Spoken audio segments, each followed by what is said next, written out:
Il y a 30 ans, les ateliers du Monceau étaient créés pour donner du travail à des personnes sourdes ou malentendantes.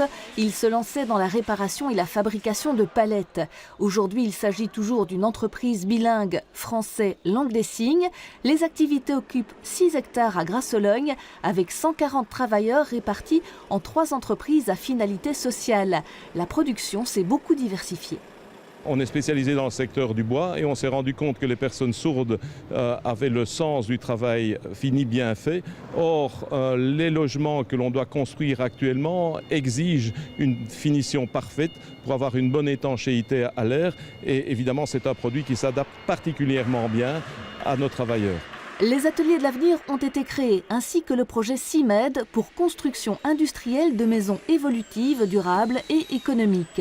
Des bâtiments à ossature bois, aux hautes performances énergétiques, dont on peut modifier la structure intérieure ou extérieure. C'est cela qui a suscité l'intérêt d'Ecolo et cette visite d'entreprise.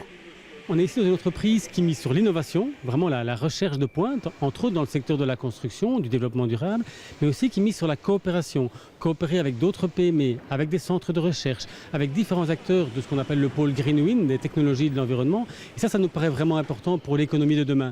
L'aspect social du projet renforce encore plus son attrait.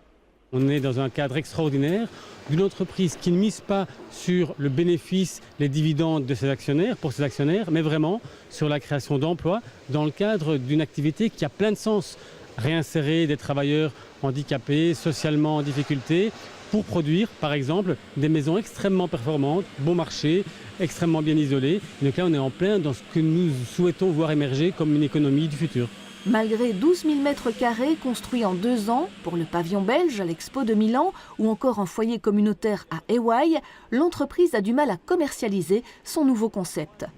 On est fournisseur, donc on dépend de la volonté des entreprises générales d'accepter notre système et de pouvoir le proposer directement à leurs clients. Il faut parvenir à intéresser les particuliers, mais aussi à intégrer les marchés publics dont les cahiers de charges ne sont pas adaptés.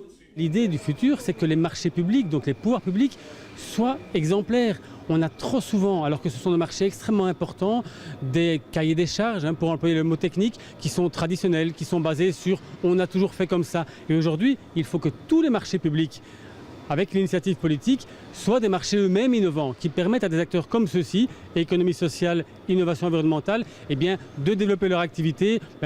Finalement, ce sera favorable à tout le monde. L'espoir des ateliers du Monceau est de préserver les emplois existants et d'en créer une centaine de plus d'ici 2020.